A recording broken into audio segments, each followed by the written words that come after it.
Assalamualaikum warahmatullahi wabarakatuh.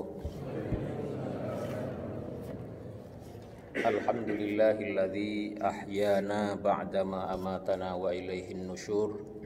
Segala puji bagi Allah Subhanahu wa taala yang telah membangunkan kita kembali dari kematian sementara kita, yaitu dari tidur kita semalam. Sebagaimana firman Allah Subhanahu wa taala, a'udzubillahi samii'il 'aliim minasyaitonir rajim. Allahu yatawaffal anfusa hina mautiha wallati lam tamut fi manamiha. Fayumsikul lati qada 'alaihal mauta wa yursilul ukhra ila ajalin musamma. Inna fi dzalika laayatil liqaumin yatafakkarun. Allah, dialah zat yang menggenggam jiwa-jiwa manusia atau mewafatkan jiwa-jiwa manusia, mewafatkan nyawa manusia. Allahu yatawaffal anfusa hina mautiha wallati lam tamut fi manaimiha. Baik jiwa itu ketika memang sudah saat datangnya kematian itu, wallati lam tamut fi manamiha, dan juga Allah menggenggam atau mewafatkan nyawa atau jiwa-jiwa manusia itu ketika tidurnya sebelum kematian dia. Wallati lam tamut fi manamiha fayumsikul lati qada 'alaihal mauta wa yursilul ukhra ila ajalin musamma. Dan dia, Allah, kemudian menahan jiwa yang memang sudah datang saat kematiannya dan melepaskan kembali jiwa-jiwa yang belum saat datang kematiannya, ila ajali musamma, sampai saat yang sudah ditentukan. Dan alhamdulillah kita ternyata pagi hari ini nyawa kita masih dilepaskan kembali oleh Allah Subhanahu wa taala sehingga kita bisa bangun dalam keadaan sehat walafiat, tak kurang suatu apa. Alhamdulillahi ala fitratil Islam wa ala kalimatil ikhlas wa ala dini nabiyina Muhammadin sallallahu alaihi wasallam wa ala millati Ibrahim hanifa wa ma kana minal musyrikin. Segala puji bagi Allah pula yang masih tetap memberikan kepada kita hidayahnya sehingga kita masih berada dalam fitrah keislaman kita dan masih tetap dalam agama Nabi kita Nabi Muhammad sallallahu alaihi wasallam. Dan itu merupakan kenikmatan terbesar yang kita terima dari Allah Subhanahu wa taala, yaitu nikmat hidayah. Karena itulah hidayah itu senantiasa kita minta kepada Allah Subhanahu wa taala sepanjang hari, sepanjang waktu, minimal 5 kali dalam sehari, 5 kali 2, ada 5 kali 3, ada 5 kali 4 ya, yaitu doa kita dalam Al-Fatihah, ihdinas siratal mustaqim. Kita minta hidayah kepada Allah. Kalau hidayah itu sudah ada dalam diri kita, kita minta kepada Allah agar kita tetap istiqomah dalam hidayah itu. Dan kalau hidayah itu belum ada, mudah-mudahan hidayah itu menaungi kita semuanya. Allahumma salli ala nabiyyina Muhammadin wa ala alihi wa sahbihi wa baraka wa sallama tasliman katsira. Ma'asyiral muslimin yang dirahmati Allah Subhanahu wa taala, pada pagi hari ini kita kembali insyaallah akan mengkaji hadis-hadis hukum dari kitab Bulughul Maram karya Ibnu Hajar Al-Asqalani rahimahullah. Pada pertemuan-pertemuan sebelumnya kita sudah menyelesaikan hadis-hadis bab wudu. Kira-kira sudah terbayang belum Pak tentang bagaimana tata cara wudu sesuai dengan tuntunan Nabi Muhammad sallallahu alaihi wasallam. Mungkin selama beberapa pertemuan kita sudah mengkaji hadis-hadis bab wudu sehingga kita sudah mengerti tata cara berwudu yang baik dan benar sesuai tuntunan Rasulullah sallallahu alaihi wasallam, mulai dari kita membasuh tangan kita, mengucapkan bismillah ya, karena bismillah itu sunnah. Kemudian kita mengambil air ya, untuk melakukan kumur-kumur ya, sekaligus istinsyak dan istinthar ya, mengambil air bisa sekali genggaman langsung ya, atau bisa dipisah antara kumur-kumur dengan untuk istinsyak dan istinthar ya. Berkumur-kumur bisa sekali ambil sekali ya. Kita sebagian masukkan ke mulut kita, sebagian kita serap ke dalam hidung kita, kemudian kita keluarkan sebanyak 3 kali. Kemudian kita membasuh wajah kita ya. Dan setelah itu kita membasuh 3 kali untuk kesempurnaannya, tapi boleh 1 kali kalau kita yakin bahwa sekali itu mencukupi ya, wajah kita. Kemudian setelah itu kita membasuh tangan kita hingga siku ya, jangan lupa sehingga siku. Disunahkan untuk memutar tangan kita, menggosok seluruh bagian tangan kita. Kemudian yang kiri juga 3 kali. Kemudian kepala ya. Kepala ini ada beberapa riwayat ya. Yang sempurna adalah kita mengambil air ya, kemudian kita usap kepala kita dari depan ke belakang, kemudian tarik ke depan lagi. Kemudian tanpa mengambil air yang baru lagi kita langsung mengusap telinga kita. Tapi ada pendapat riwayat lain dan juga riwayat lain yang menyebutkan cukup sekali ya. Kemudian kita mengambil air lagi untuk telinga kita ya. Tapi yang lebih sahih insyaallah adalah yang sekali ambil air kita bisa ambil dari belakang ke depan ya, atau dari depan ke belakang kemudian ke depan lagi, kemudian telinga kita. Setelah itu kita mencuci atau membasuh kaki kita ya, sehingga mata kaki minimal ya. Dilakukan juga sunnahnya 3 kali. Kemudian yang kiri juga 3 kali. Setelah itu kita berdoa dengan doa yang diajarkan Rasulullah SAW. Asyhadu an la ilaha illallah wahdahu la syarikalah wa asyhadu anna Muhammadan abduhu wa rasuluh. Itu dalam hadis yang sahih. Kemudian ada tambahan yang ini diperdebatkan oleh para ulama, apakah hadisnya sahih atau tidak, yaitu yang ada dalam Sunan Tirmidzi, ditambahkan Allahumma ja'alni minat tawwabin waj'alni minal mutatahhirin. Ini tata cara wudu yang diajarkan oleh Rasulullah sallallahu alaihi wasallam. Kemudian selanjutnya Imam Ibnu Hajar Al-Asqalani dalam kitab Bulughul Maram setelah selesai menyebutkan hadis-hadis tentang wudu, beliau masuk ke dalam hadis-hadis babul mashi alal khuffain, bab tentang mengusap al-khuf. Khuf itu artinya ma yulbasu alal qadami minal jildi satiron laha. Yang disebut dengan al-khuf itu adalah apa-apa yang dipakai untuk kaki kita ya. Kalau kaki itu artinya adalah ya kaki yang kita kenal hingga mata kaki ya, hingga mata kaki. Satir minal jildi yang terbuat dari kulit. Jadi kalau al-khuf itu umumnya terbuat dari kulit. Bagaimana kalau terbuat dari kain seperti kaos kaki yang ada saat ini? Insya Allah nanti akan kita bahas mengenai hal itu ya. Atau dalam definisi lain yang disebut al-khuffu huwa ma yulbasu fir rijli min jildin raqiqin. Yang disebut dengan al-khuf adalah apa-apa yang dipakai untuk kaki min jildin raqiqin, yang terbuat dari kulit yang tipis. Ini. Nah, kalau menurut pensyarah dalam kitab ini ya, beliau mengatakan wa tuqasu 'alaihal jawaribu wa hiya ma takunu min ghairi jildin kal khirqi wa shibhiha wa hiya syurabu. Yang disebut dengan al-khuf itu ya, selain tadi satu hal yang dipakai untuk pakaian kaki kita yang terbuat dari kulit yang tipis ya, tapi bisa juga dianalogikan atau dikiaskan dengan hal lain yang terbuat dari kain, semisal kaos kaki ya, ini.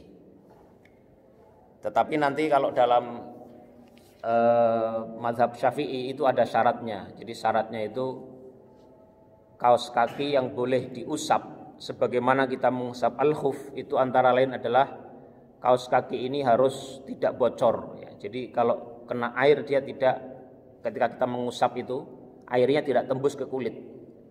Kemudian yang kedua juga kaos kakinya itu harus kuat, minimal dia kuat dipakai selama sehari semalam.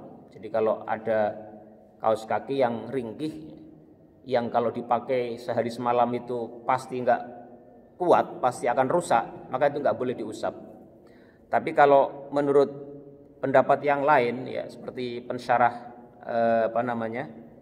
hadis-hadis dalam kitab ini, beliau mengatakan tidak ada hadis-hadis satupun yang mengatur tentang itu. Maka dari itu segala sesuatu yang bisa disebut dengan pakaian alas kaki, ya, selama dia menutup alas kaki itu, ya, menutup kaki kita sehingga ke mata kaki, maka itu dibolehkan sebagaimana kaos kaki yang sering kita pakai selama ini. Dan saya lihat dalam beberapa perjalanan atau dalam beberapa kali kejadian itu memang rata-rata orang sekarang pun banyak yang mengusap kaos kaki, ya, termasuk para ulama-ulamanya. Saya melihat banyak yang mengusap kaos kaki, dan saya sendiri dalam keadaan tertentu, khususnya kalau pas kita di satu tempat yang dingin sekali, ya, itu terasa berat sekali untuk tubuh kaki kita kena air, ya, apalagi airnya kebetulan airnya tidak panas, tidak hangat, itu berat sekali, ya. Maka dari itu adanya syariat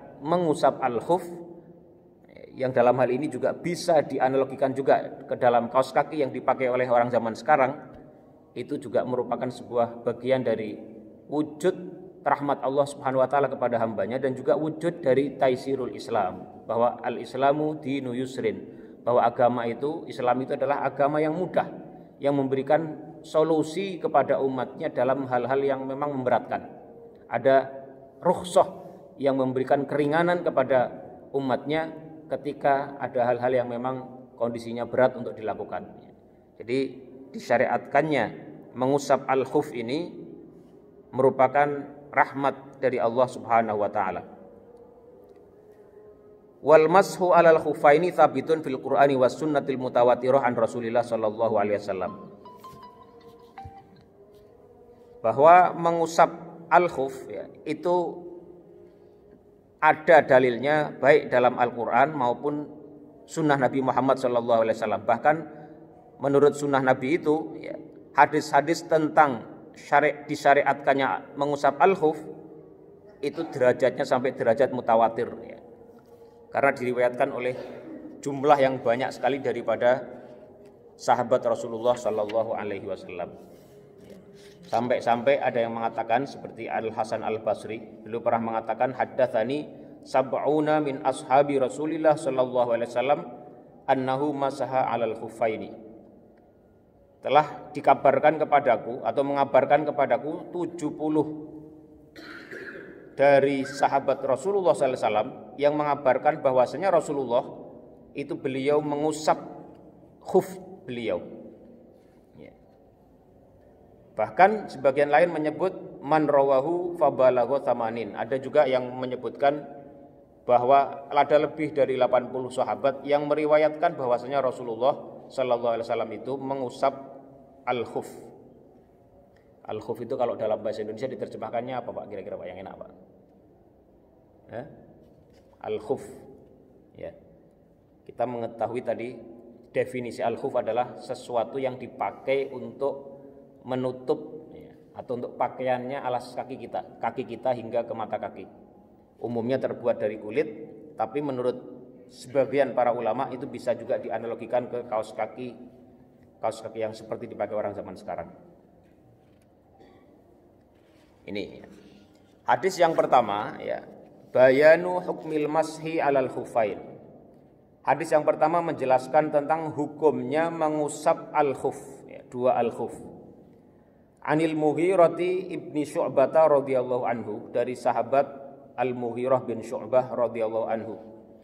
Qala, beliau mengatakan, kuntu ma'an Nabi sallallahu alaihi wasallam. Suatu ketika aku berada beserta atau bersama Nabi Muhammad sallallahu alaihi wasallam. Fatawaddo'a, maka beliau ketika itu berwudu atau mau berwudu atau sedang berwudu, ya. Fa'ahwa itu li'anzi'a khuffaihi, maka aku, kata Al-Mughirah, merundukkan badanku dan mengulurkan tanganku, ya, li anzi'a khufaihi, untuk membantu mencopotkan khufnya, mencopotkan alas kaki beliau, ya, dua alas kaki beliau. Faqala, maka beliau bersabda, da'huma, biarkanlah keduanya itu, atau tinggalkanlah keduanya itu, janganlah engkau lepaskan itu.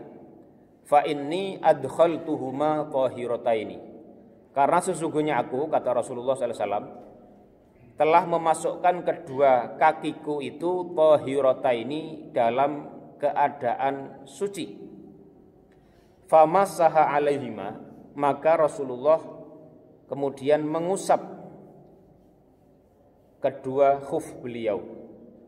Hadis ini muttafaqun alaihi, diriwayatkan oleh Imam Al-Bukhari dan Muslim. Kalau dalam riwayat Al-Bukhari disebutkan bahwasanya keberadaan Al-Mughirah bin Syu'bah itu dalam keadaan salah satu safarnya Rasulullah SAW. Disebutkan bahwa wa indal Bukhari fi safarin, disebutkan bahwa hadis ini menyebutkan kejadian tersebut adalah kejadiannya pada saat beliau berada di dalam sebuah perjalanan, lebih tepatnya yaitu safaru ghazwati Tabukin, yaitu perjalanan pada perang Tabuk, fi Rajaba sanata tis'in minal hijrah, pada bulan Rajab pada tahun ke-9 dari hijrah. Wa kana dzalika qabla salatil fajri, dan kejadian itu terjadi sebelum salat fajar. Kama warada fil Maghazi, sebagaimana diriwayatkan dalam kitab Al-Maghazi. Nah, masyarul muslimin yang dirahmati Allah Subhanahu wa taala, hadis ini yang pertama ya menjadi dalil bahwasanya al-haditsu dalilun ala jawazil mashi alal khuffaini fil wudu'i. Hadis ini menjadi dalil dibolehkannya mengusap dua khuf seseorang yang dalam wudu, ya, badalan min ghuslir rijlaini, sebagai ganti dari membasuh kedua kakinya. Wa dzalika fis safari li hadzal hadis, ya. Dan bolehnya mengusap kedua khuf sebagai ganti daripada membasuh kaki itu menurut hadis ini wa dzalika fis safari, dilakukan oleh Rasulullah dalam keadaan safar, sesuai dengan hadis ini. Sesuai dengan hadis ini khususnya dalam riwayat Al-Bukhari. Wa fil hadari, dan juga dibolehkan ketika seseorang sedang tidak dalam keadaan safar. Li hadits Ali radhiyallahu anhu al-ati, dengan didasarkan kepada hadis yang diriwayatkan Imam Ali yang akan datang. Nanti akan kita baca insyaallah. Wa mithluhu atau wa mithlihi hadits Hudzaifah radhiyallahu anhu, dan yang sama pula termasuk hadis dari Hudzaifah radhiyallahu anhu. Jadi hadis ini, ya, dan juga hadis-hadis yang lain menunjukkan bahwasanya mengusap kedua khuf itu dibolehkan dan disyariatkan sebagaimana contoh yang pernah dilakukan oleh Rasulullah sallallahu alaihi wasallam. Wala farqa fi jawazil mashi ay yakuna li hajatin amla. Tidak ada beda apakah, ya, mengusap kaos kaki, mengusap al-khuf itu ketika seseorang berada dalam kondisi yang membutuhkan sekali atau tidak, dalam keadaan dingin atau panas, ya. Baik dalam keadaan safar atau tidak, itu dibolehkan. Fayajuzu lil mar'atil mulazimati li baitiha. Dia juga boleh dilakukan oleh seorang perempuan yang tiap hari ada di rumah, itu boleh. Wal maridul ladzi la yamshi, dan juga oleh seorang yang sakit yang tidak berjalan. Maksudnya orang sakit meskipun dia tidak bisa jalan-jalan, hanya bisa berbaring. Tapi kalau dia pakai kaos kaki, pakai al-khuf dalam pembaringan itu, dan al-khufnya tidak dipakai untuk jalan-jalan, itu juga dibolehkan. Wa qad naqala an-Nawawi al-ijma'a ala dzalik, dan Imam Nawawi mengkabarkan bahwa para ulama telah ijma', telah sepakat mengenai hal itu. Wa yuqasu 'alal khuffaini kullu ma yasturu rijlaini minasyurrabi wal lafaifi wa nahwi dzalika. Dan dianalogikan kepada al-khuf ini segala hal yang menutup kedua kaki. Termasuk diantaranya adalah kaos kaki yang biasa dipakai oleh orang-orang zaman sekarang. Kemudian Al haditsu dalilun ala annal masha 'alal khuffaini liman kana labisan lahuma afdal min khal'ihima. Menurut sebagian ulama, berdasarkan hadis ini mereka juga berpandangan bahwa hadis ini menjadi dalil bahwasanya mengusap dua al-khuf, ya, mengusap al-khuf itu lebih utama, ya, daripada melepaskannya bagi orang yang pakai al-khuf. Jadi kalau ada orang pakai al-khuf dan dia memakainya dalam keadaan suci, maka itu lebih baik dia melakukannya. Karena itu dilakukan oleh Rasulullah SAW. Jadi kalau ada orang selama ini tidak pernah mengusap al-khuf, itu menurut pendapat sebagian para ulama itu tidak mendapatkan keutamaan dia mencontoh Rasulullah SAW. Jadi sekali-kali kalau perlu dicoba itu Pak, mengusap al-khuf itu. Ini wa may yakhla'u khuffaihi 'inda kulli wudu'in faqad khalafa sunnah. Dan barang siapa yang melepas khufnya setiap wudu dia, tidak pernah dia mengusap al-khuf, maka dia telah menyelisihi sunnah, ya. Ini karena apa? Karena Rasulullah SAW kadang-kadang beliau melepas, kadang-kadang mengusapnya. Ini. Tetapi wa amma ma'a adamil labsi fal afdal al-huslu. Tapi bagi orang yang mau berwudu tapi dia tidak sedang dalam keadaan memakai al-khuf, maka sebaiknya dia berwudu secara sempurna dengan membasuh kedua kakinya. Wala yalbasu liyamsaha, dan dia janganlah juga memakai hanya sekedar untuk mengusap.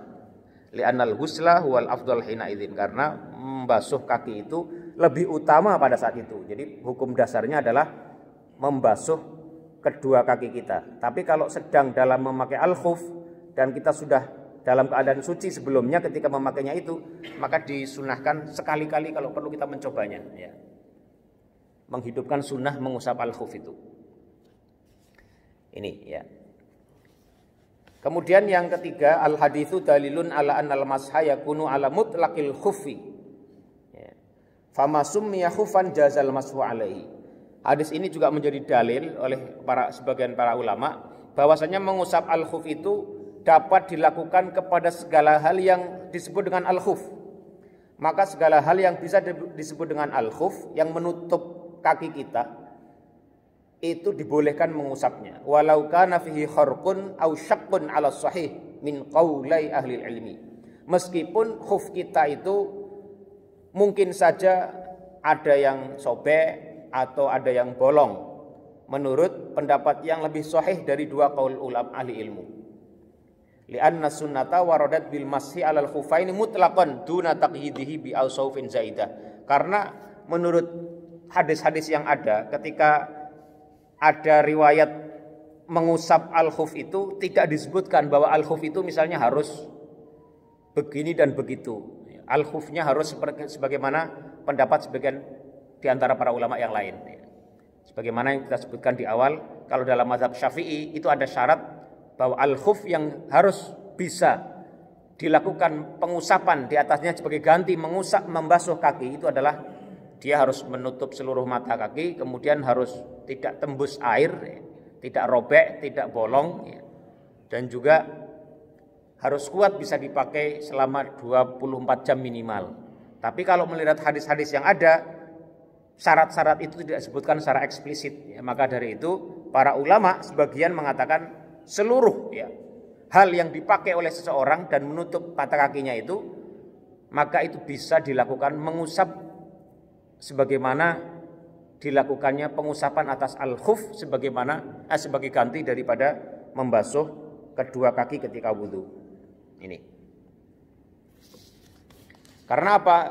Karena mereka berargumen, ya, al-khuf ini sudah menjadi kelaziman dipakai oleh para sahabat di zaman Rasulullah SAW. Dan para sahabat Nabi itu juga tidak semuanya orang-orang yang mampu. Ada ahlus sufah misalnya, orang-orang fakir di Madinah yang mereka tidak mudah untuk membeli atau mendapatkan kaos kaki yang sempurna sifatnya, yang utuh, yang enggak bolong, enggak robek. Jadi sangat mungkin sekali mereka memakai itu, dan dengan berjalannya waktu apalagi, ya, al-khuf yang dipakai itu bisa saja dia sobek, bisa saja dia ada bolongnya, dan itu tidak disebutkan bahwa itu dilarang untuk mengusapnya. Ini, ya. Kemudian istadalla ba'dul ulama'i biqaulihi fa inni adkhaltuma wa huma tahiratani. Ya. Ujung dari hadis tadi Rasulullah mengatakan, ya, aku memasukkan kedua kakiku ke dalam al-khuf itu wa huma tahiratani. Kakiku dalam keadaan bersih, dalam keadaan suci maksudnya, ya, suci dari hadas.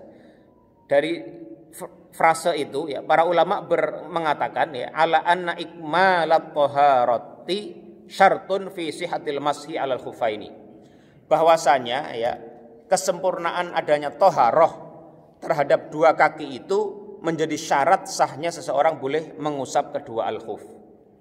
Wa annahu la yalbasuhuma illa ba'da taharatu rijlaini jami'an.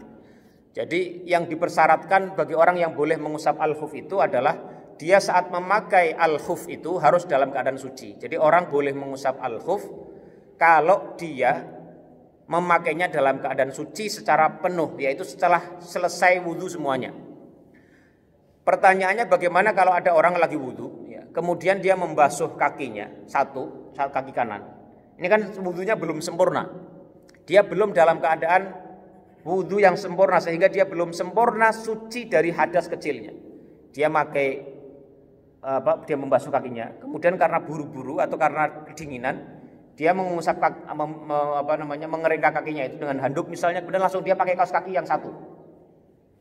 Ya, kemudian dia melanjutkan wudhu lagi, membasuh satu kakinya, kemudian baru dia memasukkan satu kaos kaki lagi. Nah ini menurut sebagian ulama itu dibolehkan, tapi menurut pendapat yang lainnya itu mengatakan nggak boleh. Karena apa?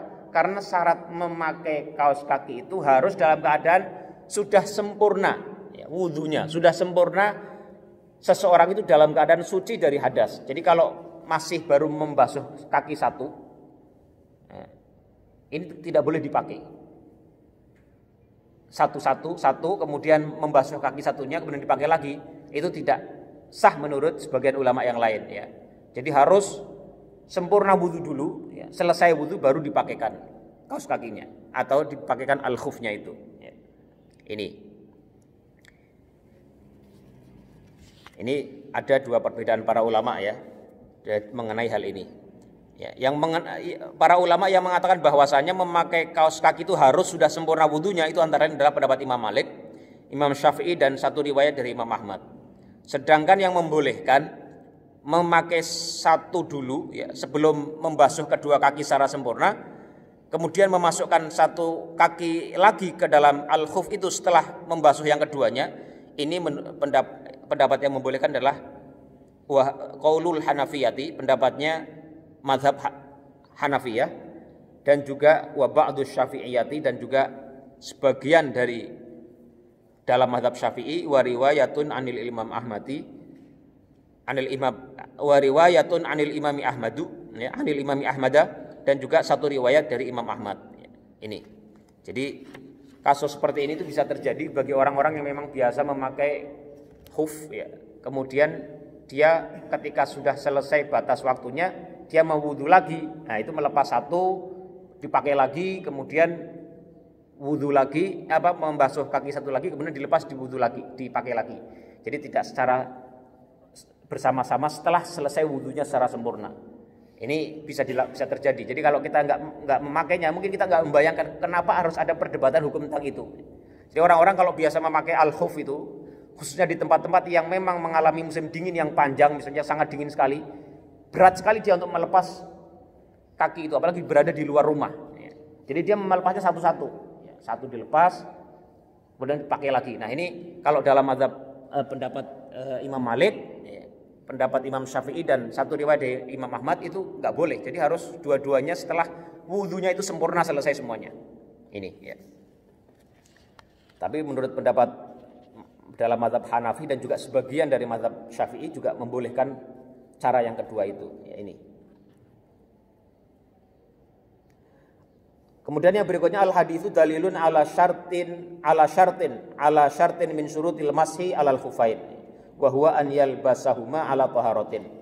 Kemudian hadis ini juga menjadi dalil bahwa syarat dibolehkannya mengusap al-khuf itu adalah seseorang harus memakai al-khuf itu dalam keadaan suci. Wa dhahiruhu annal muradat taharata bil ma. Ya, dan zahir hadis ini atau hadis-hadis yang lain juga mengindikasikan bahwasanya yang dimaksud dengan taharah itu adalah taharah dari wudu ya, bukan dari tayamum. Jadi kalau ada orang memakai kaos kaki atau memakai al-khuf setelah suci dari hadas, tapi suci dari hadasnya itu karena tayamum bukan karena wudu, maka ketika dia ketemu air dia tidak boleh mengusapnya. Dia harus menyempurnakan wudunya dengan membasuh kedua kakinya sebagaimana wudunya yang sempurna ya, wudu sebagaimana wudu yang sempurna yang dilakukan secara normal. Ya, ini. Kemudian hadis yang kedua walil arbaati anhu. Dan menurut riwayat al-arba'ah itu adalah para imam pemilik kitab sunan, yaitu Sunan Abu Dawud, ya, Sunan Tirmidzi, Sunan Ibnu Majah dan Sunan Nasa'i ya. Walil arba'ati anhu, dan juga menurut al-arba'ah ya, dari Al-Mughirah bin Syu'bah illa Nasa'i, kecuali Imam Nasa'i, anna Nabiyya sallallahu alaihi wasallam masaha a'lal khufi wa asfalahu, bahwa Rasulullah sallallahu alaihi wasallam diriwayatkan mengusap bagian atas dari al-khuf dan wa asfalahu, dan juga bagian bawahnya.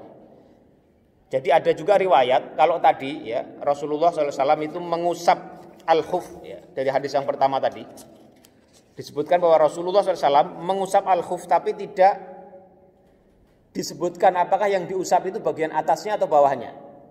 Disebutkan fama saha alaihima, dan kemudian Rasulullah mengusap keduanya, tidak disebutkan yang diusap itu bagian atasnya atau bagian bawahnya. Nah, ada riwayat ya di 3 kitab sunan, yaitu Sunan Abu Dawud, Sunan Tirmidzi dan Sunan Ibnu Majah, dari Syu'bah, Al-Mughirah bin Syu'bah juga, bahwa Rasulullah SAW itu mengusap bagian atas dan bagian bawah dari khuf yang beliau pakai. Ya. Tapi wafi isnadihi dha'fun, tetapi di dalam sanad daripada riwayat itu ada kelemahan. Ini yang nanti akan kita diskusikan, apakah hadis ini bisa dijadikan argumen atau tidak. Apakah ada hadis lain yang lebih kuat yang bertentangan dengan itu atau tidak. Hadis yang ketiga, an Ali radhiyallahu anhu, dari sahabat Ali radhiyallahu anhu, qala, beliau mengatakan, lau kana dinu birra'i lakana asfalul khufi aula bil mashi min a'lahu. Kalaulah sekiranya agama itu ya, didasarkan semata kepada pendapat pikiran manusia ya, lakana asfalul khufi aula bil mashi min a'lahu, maka mengusap bagian bawah dari al-khuf itu lebih utama atau lebih tepat ya, dibanding mengusap dari bagian atasnya. Tetapi waqad ra'aitu Rasulullah sallallahu alaihi wasallam yamsahu ala dhahiri khuffaihi. Tetapi yang aku lihat bahwa Rasulullah SAW mengusap bagian atas daripada khufnya. Akhrajahu Abu Dawud bi isnadin hasan. Hadis ini diriwayatkan Abu Dawud dengan sanad yang hasan, bahwa Rasulullah SAW menurut riwayat sahabat Ali radhiyallahu anhu, beliau itu mengusap bagian atasnya saja. Dan beliau mengatakan laukana dinu birra'i lakana asfalul khuffi aula bil mashi min a'lahu. Kalaulah agama itu hanya disandarkan hanya semata kepada logika saja, kepada rasionalitas saja, tentu kata Imam Ali, sahabat Ali radhiyallahu anhu, maka mengusap bagian bawah kaki itu lebih utama seharusnya dilakukan daripada mengusap bagian atasnya. Tetapi ternyata karena agama itu tidak semata berdasarkan rasio, berdasarkan pikiran saja, ternyata Rasulullah SAW melakukan mengusap bagian atas daripada khufnya itu tersebut. Ya, ini. Jadi hadis yang sebelumnya, yang kedua tadi ya, itu disebutkan bahwa Rasulullah itu mengusap bagian atas dan bawahnya, tetapi sanadnya lemah riwayatnya. Yang kedua, hadisnya sanadnya hasan, lebih tinggi, lebih baik. Karena ada sahih, ada hasan, ada dhaif. Dhaif nanti macam-macam jumlah jenisnya. Nah, di hadis yang lebih sahih itu, yang hasan tadi ya, yang lebih sahih hasan itu, ternyata Rasulullah SAW mengusap bagian atas daripada al-khuf itu. Ini. Jadi karena itulah ya hadis ini menjadi dalil ya, bahwasanya mengusap al-khuf itu dilakukan hanya di bagian atasnya saja, di punggung kakinya itu ya. Di punggungnya. Ini kan umpama ini telapak kaki, ini punggungnya, ini bagian punggungnya. Ya, diusap ini ya. Kemudian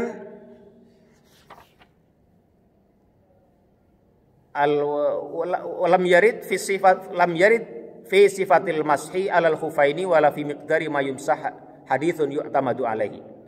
Tidak ada satupun hadis yang sahih, hadis yang bisa dijadikan pegangan yang menyebutkan bagaimana tata cara mengusap di atas dua khuf tadi.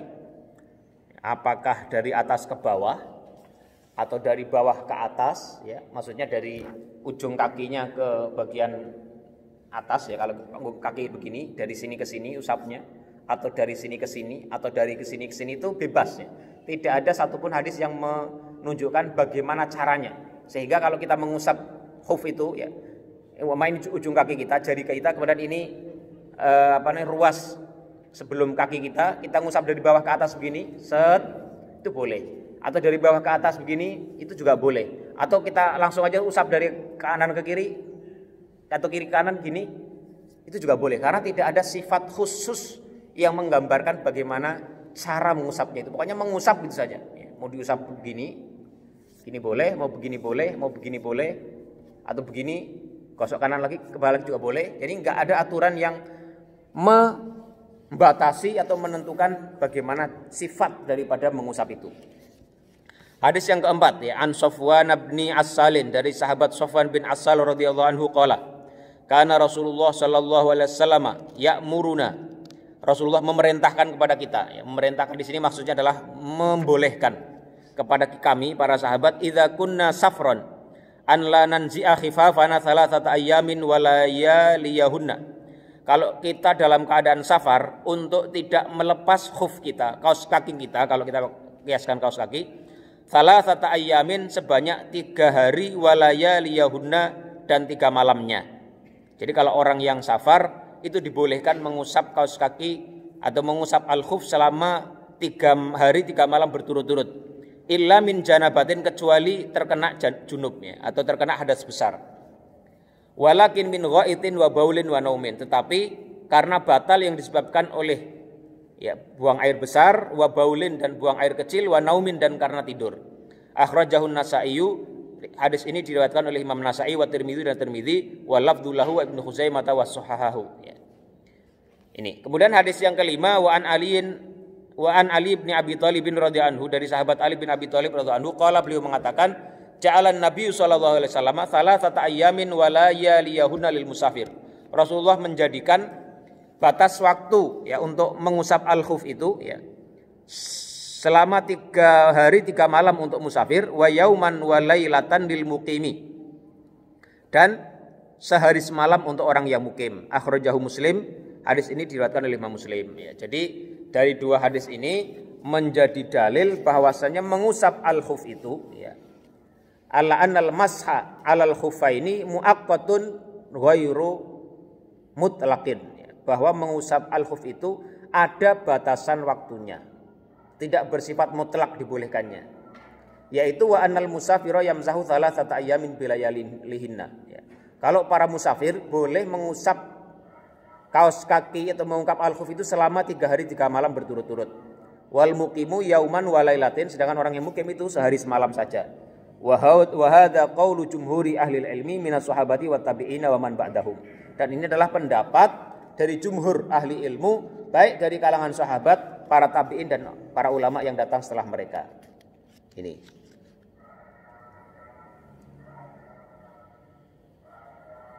Jadi hadis ini menjadi dalil syarat yang kedua daripada memakai al-khuf, ya, mengusap al-khuf. Kalau syarat yang pertama itu adalah tadi, ya, harus memakainya dalam badan suci. Sedangkan yang kedua ada batasan waktunya, yaitu kalau orang yang tidak safar maka batasannya adalah maksimal sehari semalam 24 jam, sedangkan orang yang safar maksimal 3 hari 3 malam. Ini, ya. Kemudian hadis ini juga menjadi dasar ala annal masha alal khufaini khasun bil hadatsil asghar. Hadis ini juga menjadi dalil bahwasanya mengusap al-khuf itu hanya dibolehkan ketika seorang terkena hadas kecil.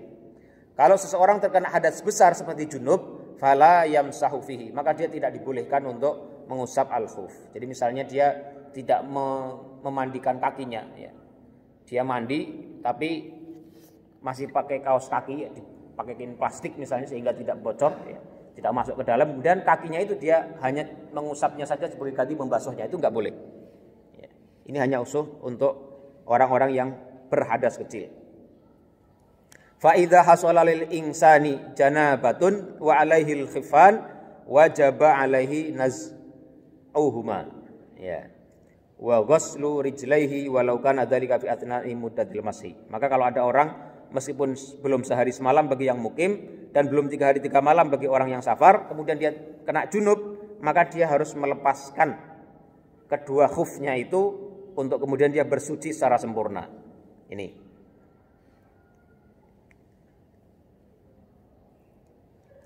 Kemudian yang berikutnya ya, ikhtalafal ulama'u fi ibtida'i muddatil masih ala aqwal.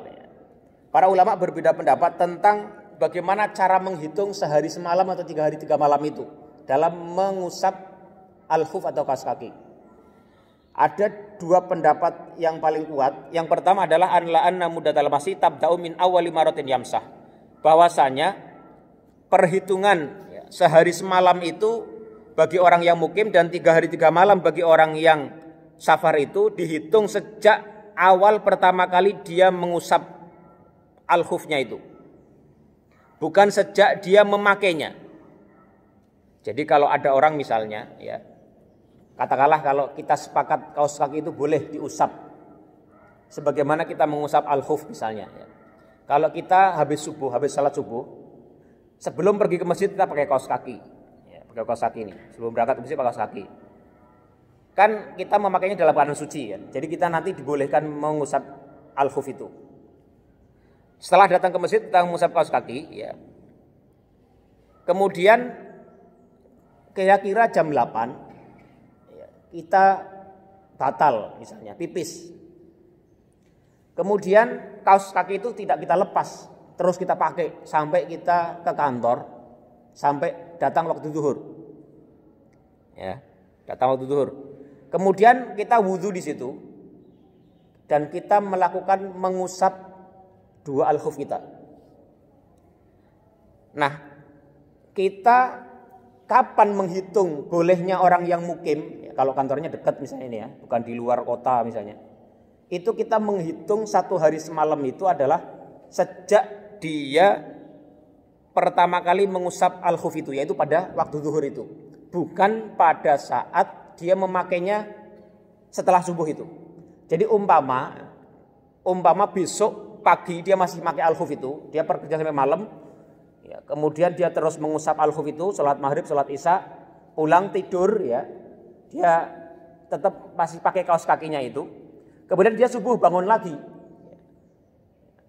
dan dia ingin wudhu, kedinginan, dia masih mengusap al-khuf itu, mengusap kaos kaki itu, maka itu masih dibolehkan. Bahkan kalau pagi nanti, ya, jam 8 dia mau sholat duha misalnya dan udah batal, dia mengusap lagi itu masih dibolehkan. Karena menghitung 24 jam itu adalah sejak pertama kali dia mengusap kaos kaki itu, yaitu pada waktu zuhur tadi, kalau cerita tadi ya. Jadi perhitungan 24 jam itu sehari semalam itu adalah dari awal pertama kali dia mengusap, bukan awal pertama kali dia memakai kaos kaki. Bisa dipahami Pak ya? Ini. Tapi kemudian ya, ada pendapat yang kedua yang mengatakan annal muddata tabda'u minal hadatsi ba'da lapsi. Ada yang mengatakan bahwa perhitungan 24 jam itu adalah dari hadas pertama setelah dia memakai kaos kaki. Jadi misalnya tadi ya, ada orang pakai kaos kaki subuh tadi, ya. Dia wudhu subuh mau ke masjid pakai kaos kaki, kemudian jam 8 pagi dia batal. Ya. Tapi dia belum menggunakan rukhsah untuk mengusap kaos kakinya itu. Baru nanti zuhur dia mengusap kaos kaki lagi. Maka batasan mulainya 24 jam itu, sehari semalam itu adalah ketika pertama kali dia berhadas, yaitu jam 8 itu. Nanti berarti kalau besok pagi dia masih pakai kaos kaki sampai besok pagi sampai jam 9. Kalau dia mau wudhu lagi, maka dia harus melepas kaos kaki itu dan berwudhu lagi sebagaimana wudhunya secara sempurna. Baru setelah itu dia boleh pakai kaos kaki lagi dan nanti sholat zuhur boleh mengusap lagi. Ini pendapat yang kedua. Ya. Nah menurut kitab syarah hadis ini mengatakan wal qaulul awwalu huwal arjah ya. Bahwa pendapat yang pertama itu adalah yang lebih rajih. Ini bisa dibedakan Pak ya, pendapat yang pertama dan kedua tadi. Jadi kalau kita pakai kaos kaki, kemudian kita ingin mengusap al-khuf, menghitung sehari semalamnya itu adalah dari pertama kita mengusap menurut pendapat yang pertama, atau menurut pendapat yang kedua sejak pertama kali kita batal. Bisa dipahami kan Pak? Kebayang ya? Ya, mungkin takutnya kalau kita tidak atau jarang melakukan itu kita nggak kebayang mengenai problem hukum masalah ini. Ya, ini. Kemudian hadis yang berikutnya an Thauban radhiyallahu anhu qala, dari sahabat Thauban radhiyallahu anhu beliau mengatakan ba'atha Rasulullah sallallahu alaihi wasallam sariyatan. Suatu ketika Rasulullah mengirim satu pasukan khusus ya. Yang disebut dengan sariyah itu dalam bahasa Arab adalah al-qit'atu minal jaisi min khamsatin ila thalathimi'atin. Yang disebut dengan sariyah itu adalah satu pasukan yang terdiri dari 5 orang sampai 300. Ini kalau bahasa kita apa ya? Peleton atau apa ini? Ya, waqila ila arba'imi'ah atau sampai 400 orang. Sumiyat bidzalika li anal ghaliba 'alaiha an tasira bil laili. Disebut pasukan itu dengan sariyah karena biasanya dikirimnya itu waktu malam. Waqila li annaha takunu min khulasatil jaisi wa khiyarihim. Karena sariyah itu ya, kebanyakan adalah sifatnya adalah pasukan khusus ya. Ini jadi dikirimnya di waktu malam untuk satu ekspedisi militer yang sifatnya khusus biasanya ya. Ini ba'atha Rasulullah sallallahu alaihi wasallam sariyatan. Suatu ketika Rasulullah mengirim satu pasukan yang disebut dengan sariyah. Fa amarahum an yamsahu 'alal asaibi. Dan Rasulullah memerintahkan kepada mereka, maksudnya membolehkan kepada mereka an yamsahu 'alal asaibi, untuk mengusap al-asaib, yakni al-amaima, yaitu maksudnya al-amaim, imamah, sorban. Kalau orang pakai sorban itu boleh diusap saja. Wat tasakhini yakni al-khifafa, dan juga mengusap al-khuf ya. Rawahu Ahmadu, diriwayatkan Imam Ahmad, wa Abu Dawud, dan juga Abu Dawud, wa Shahahu Al-Hakim, dan hadis ini disahihkan oleh Imam Al-Hakim. Jadi hadis ini juga menjadi dalil dibolehkannya seseorang itu kalau wudu mengusap al-khuf ya, dan juga mengusap al-imamah. Ya, jadi kalau kita pakai imamah udeng gitu ya, menutup kepala itu, ya, itu juga dibolehkan kita mengusap itu. Kalau pada bab wudu yang kemarin itu kalau Rasulullah memakai imamah itu selalu kelihatan sedikit ubunnya ya, bagian ujung rambut itu kelihatan beliau. Jadi ketika beliau itu mengusap mengusap kepala itu dengan mengenai dari bagian ujung kecil dari kepala beliau itu. Makanya itu yang menjadi salah satu argumentasi dalam mazhab Syafi'i itu bahwa mengusap sebagian kecil saja daripada rambut itu sudah mencukupi. Selain juga dalil dari ayat tentang wudu. Nah, kalau hadis ini menunjukkan bahwa mengusap imamah atau mengusap sorban itu dibolehkan secara mutlak. Tidak harus memakainya kelihatan ubunnya sedikit.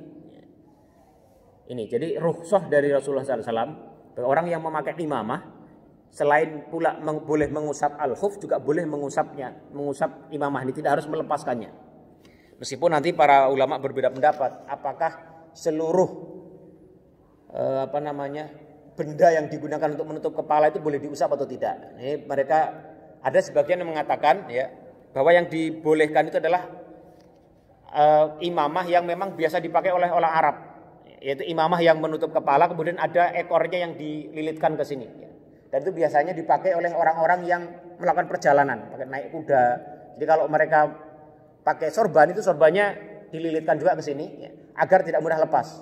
Dan karena itulah maka diberikan rukhsah untuk mengusap tanpa harus melepaskan khuf itu. Tapi ada juga ulama lain yang berpendapat bahwa itu tidak dipersyaratkan harus seperti itu. Jadi secara umum kalau orang pakai al-khuf, pakai imamah, pakai penutup kepala, bahkan sampai kopiah seperti ini pun itu boleh. Kita wudu kemudian diusap begitu. Ya.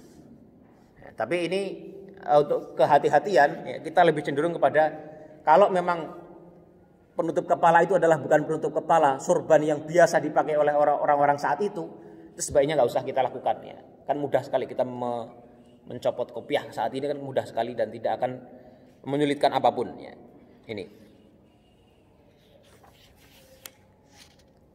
Ini perdebatan para ulama mengenai mengusap al-imamah dengan segala syaratnya itu, ya.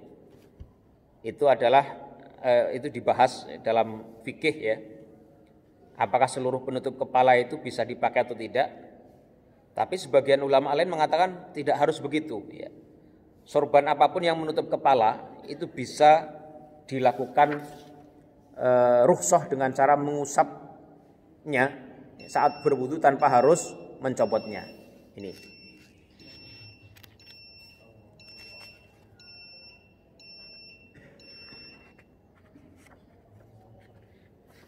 Kemudian hadis berikutnya kita selesaikan aja, ini cuma ada 7 hadis, ya, ada 7 hadis, kita baca hadis yang atau 8 hadis, ya.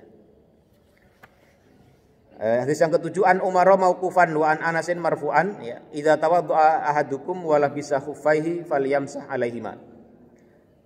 Diriwayatkan dari sahabat Umar secara mauquf, ya. Hadis, kalau kita baca hadis mauquf itu maksudnya hadis yang tidak ada sanad sampai nyampe kepada Nabi, hanya terhenti kepada para sahabat saja. Wa an Anasin marfu'an, dan dari sahabat Anas marfu', ya, yang riwayatnya ini sampai kepada Nabi. Idza tawaddaa ahadukum wa labisa khuffaihi falyamsah alaihima. Kalau salah seorang di antara kalian berwudu, wala bisa khuffaihi falyamsah alaihima, maka hendaklah dia mengusap keduanya. Wal yusalli fihima, dan dia hendaklah salat dengan kedua khufnya itu. Wala yakhla'huma insya'a illa min janabatin, dan janganlah dia melepaskannya kalau dia mau illa min janabatin, kecuali karena ada hadas besar, yaitu junub, ya. Akhrajahu Daruqutni. Hadis ini diriwayatkan oleh Daruqutni wal Hakimu was-Sahahu, dan juga Imam Hakim, dan beliau mensahihkannya. Ini hadis ini menjadi dalil bahwasanya mengusap al-khuf itu seakan-akan tanpa ada batasnya, ya. Seakan-akan tanpa ada waktunya, karena di situ tidak dibatasi. Rasul mengatakan kalau salah seorang di antara kalian berwudu dan memakai dua khufnya, maka hendaklah dia mengusapkannya dan sholat dengan menggunakan dua khuf itu, memakai dua khuf itu, dan dia tidak melepaskannya insya'a, seandainya dia mau, illa min janabatin, sampai kapanpun kalau tidak kena junub. Jadi hadis ini oleh sebagian ulama menjadi dasar bahwasanya memakai al-khuf itu tidak dibatasi sehari atau 3 hari, ya. Tapi kapan saja dia mau, ya, kecuali sampai dia kena hadas besar, maka dia boleh menggunakan rukhsah mengusap dua khufnya itu.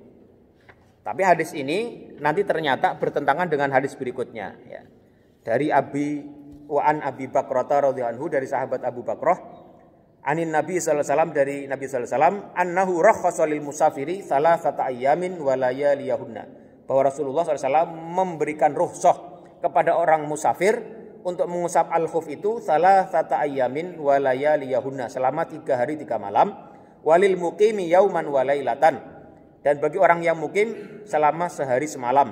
Idza tatahhara fala bisa khuffaihi, sekiranya dia telah bersuci kemudian dia memakai khufnya, an yamsaha alaihima, untuk mengusap kedua khufnya itu. Akhrajahu ad-Daruqutni wa sahhahahu Ibnu Khuzaimah, dan hadis ini disahihkan oleh Ibnu Khuzaimah. Jadi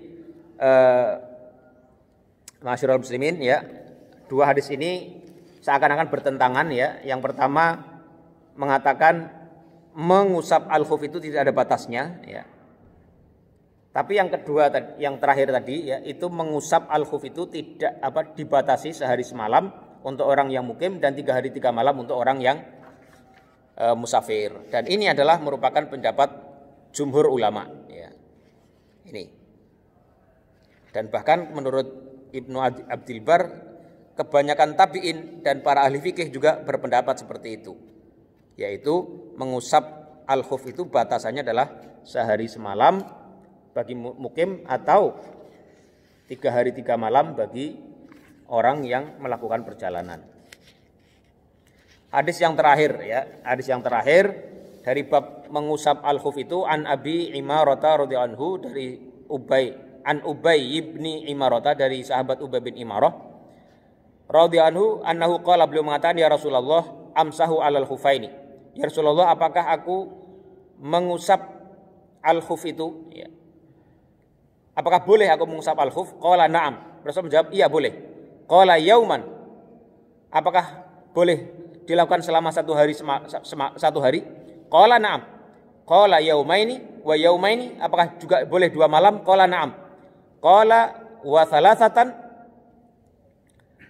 Dan juga 3 hari 3 malam. Qala na'am. Wa masyi'ta, dan sekapan pun kamu mau. Akhrajahu Abu Dawud wa qala laisa bil qawi. Hadis ini riwayat Abu Dawud tapi belum mengatakan laisa bil qawi, bahwa hadis ini tidak kuat. Ya, jadi mengindikasikan bahwa hadis ini dhaif. Ya. Jadi hadis ini menjadi dalil lain bagi orang-orang yang mengatakan bahwa mengusap al-khuf itu tidak ada batasnya. Karena Rasulullah mengatakan wa salasatan qala na'am wa masyi'ta. Iya, 3 hari juga boleh, wa masyi'ta, dan kapanpun kamu mau. Ini ya, tetapi masalahnya adalah hadis ini disebutkan oleh para ulama hadisnya tidak kuat ya, alias dhaif ya, lemah. Dan juga kata wa masya'a itu juga ada ihtimal bahwa itu maksudnya bukan kapanpun kamu mau, tapi kalau kamu masih dalam sehari semalam atau masih dalam 3 hari 3 malam, itu kamu tidak harus menyelesaikan sepanjang itu, mengambil batas maksimal itu. Baru 16 jam atau baru 14 jam kamu mengusap, terus kamu melepaskan, itu boleh gitu. Maksudnya wa masyi'ta itu seperti itu.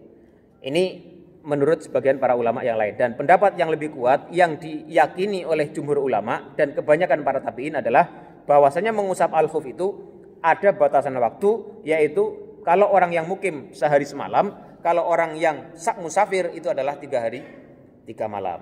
Ini. Ada yang ingin ditanyakan Pak, atau ada yang ingin menyampaikan pandangannya mengenai masalah ini? Kalau ada yang belum jelas misalnya silakan. Tentang mengusap al-khuf ya. Ada Pak?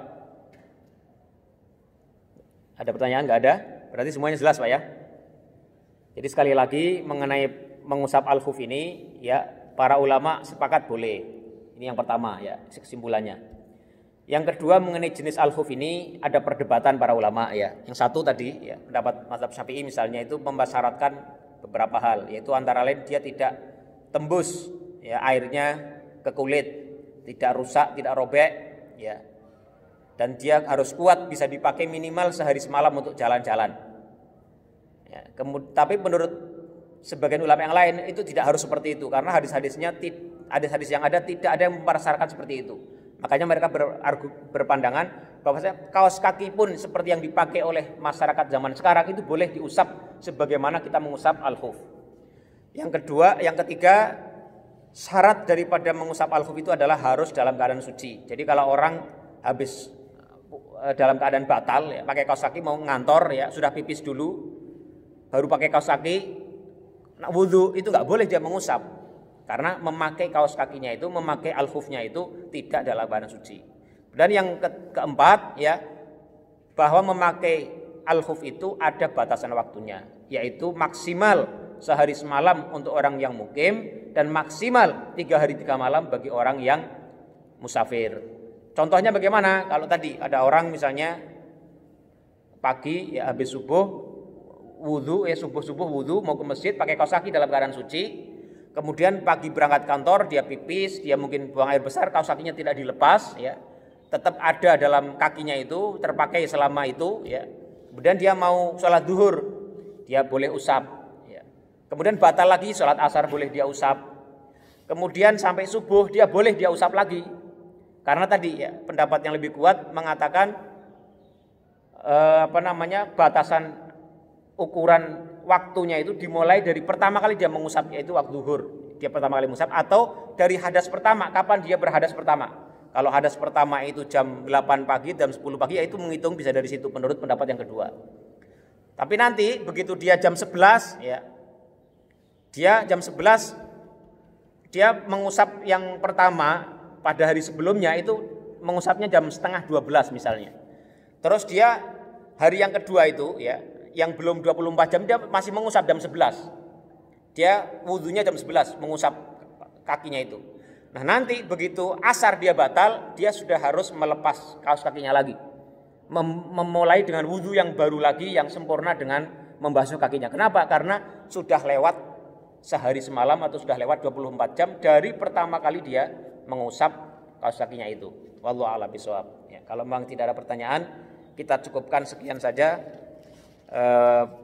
pengajian kita mengenai bab al-mashu alal khufaini atau mengusap daripada kedua al-khuf, atau yang menurut sebagian ulama bisa dianalogikan kepada kaos kaki yang seperti dipakai oleh orang zaman sekarang.